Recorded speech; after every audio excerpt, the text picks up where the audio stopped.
كيف ما كتعرفوا فهاد القناة كنشارك معكم قصص واقعية عامرة بالأحداث. كيوصلوني بزاف ديال المواقف المرعبة، غير هي كتكون قصيرة بزاف وما فيهاش تفاصيل كافية باش نديروا عليها قصة مستقلة. داكشي علاش قررت ندير لكم هاد السلسلة اللي خاصة بهاد المواقف القصيرة والمرعبة. غادي تكون هذه أول حلقة، نتمنى تنال الإعجاب ديالكم. وقبل ما نبداو كنبغي نشكر كاع الناس الزوينين اللي كيخليو لي تعاليق محفزة وكيدعموني باش نكمل في هذا المحتوى، وهادو كانوا أجمل التعاليق اللي وصلوني.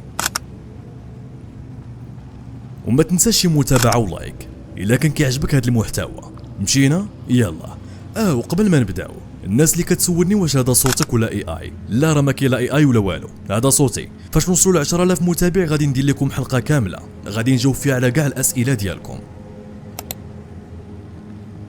هذه أكثر من 40 سنة دريس كان عايش مع الأم ديالو من بعد ما توفى الأب ديالو مدة هادي.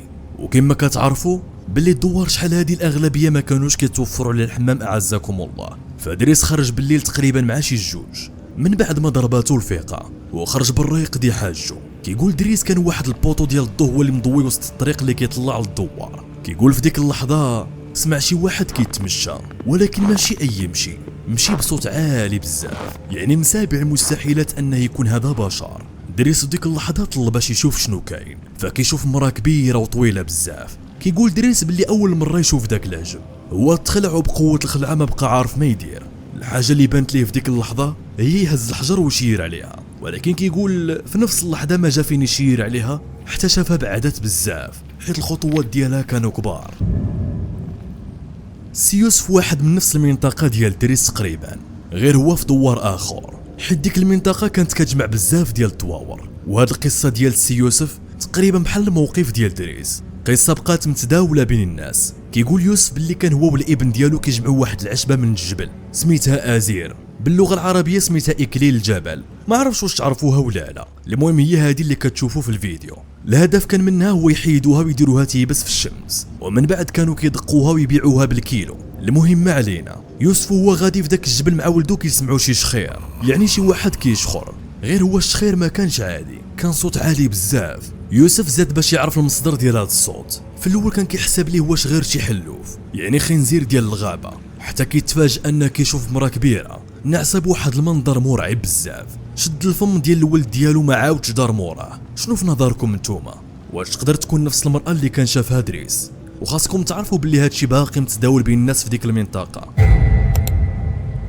هاد الموقف ديال الاخ خالد كيقول باللي الاب ديالو كان متوفي الله يرحمه ويرحم جميع المسلمين. خالد كان من النوع اللي كيصلي ويقطع الصلاه، ومن هذا الموقف ديال خالد نبغي نوجه رساله للشباب، حافظوا على صلاتكم. المهم ما علينا، خالد واحد المره كان بوحدو في الدار، وديك الدار فيها زوج ديال الطبقات. كان كيصلي في واحد البيت قريب للدروج، وفي نفس الوقت كيسمع شي واحد طالع. كيقول خالد باللي كان كيشوف الاب ديالو بنص عين، ولكن بلاتي يا قلتي الاب ديالو الله يرحمه، الله يرحمه، ولكن هادشي هو المرعب في هذا الموقف. كان كيشوف الاب ديالو غير بنص عين، الخلعه شداتو من راسو حتى لرجليه، واخا هكاك ما قدرش يقطع الصلاه. شويه كيشوف بلي الاب ديالو دار ليه علامه 3 باليد ديالو بنفس هذه الطريقه اللي كتشوفوا في الفيديو، وغبر ليه الاثار لحد الان. خالد داكشي اللي شاف ما دخلش ليه لراسو، وكيقول باللي ما فهمش شنو المعنى ديال ديك العلامه. اللي عنده شي تفسير لهاد العلامه يشاركوا معنا في التعاليق. غدا العيد، واحد السيده سميتها عائشه كتشوف الحلم بان الحولي ديالها اللي غتعيد به كياكلوه الجن.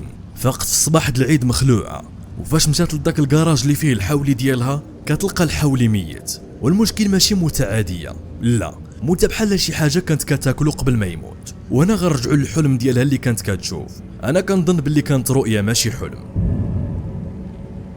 السي العربي الله يرحمه ويوسع عليه كتقول بنته بلي الاب ديالها واحد المره عيا في الطريق وجلس في واحد الارض، وطبعا هادشي في الباديه.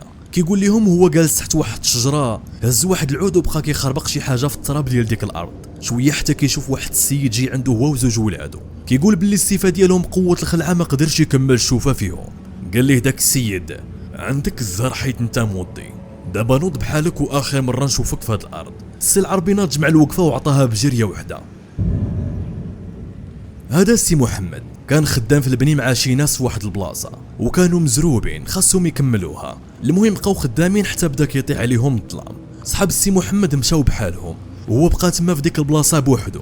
منين كمل خدمته خرج لواحد البلاصه تما ياكل الماكله اللي جاب معاه، وهو جالس امان الله حتى كيشوف ظل عينيه حمراء جالس فوق الدرجه اللي مقابله معاه. كيقول باللي ما كان حتى شي واحد تما غير ظل وعينيه حمراء، راسو تشوك عليه، ما تسنى حتى دقيقه تما، هرب بحالو لدارو. كيقول منين وصل للدار ضرباتو السخانه وراسو بقى منفوخ عليه. عطيوني الراي ديالكم، شنو كنتو غديروا كون كنتو بلاصه محمد بصراحه؟ هاد الموقف ديال سي محمد نيت كيقول باللي كان دايز من واحد القنطره حتى كاين واحد الواد، وداك الواد كان مظلم. الغريب هو انه كيشوف 3 ديال الاشخاص كانوا لابسين الكحل. كيقول مستحيل يكونوا بشر. بقى كيشوف شنو داك العجب، حيت غريب يكونوا في الواد خصوصا في داك الوقت. شويه غبروا بحال ما كانت حتى حاجه تما، شنو زعما يقدر يكون؟ هاد الموقف ديال محسن خفيف ظريف. كيقول باللي مشى لواحد السوق بعيد على الدوار فين كيسكن.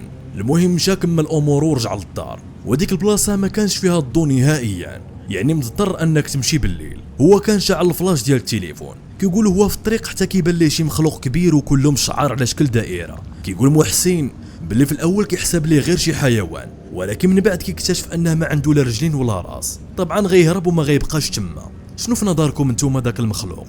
واش يكون زعما من الجن ولا غير شي حيوان؟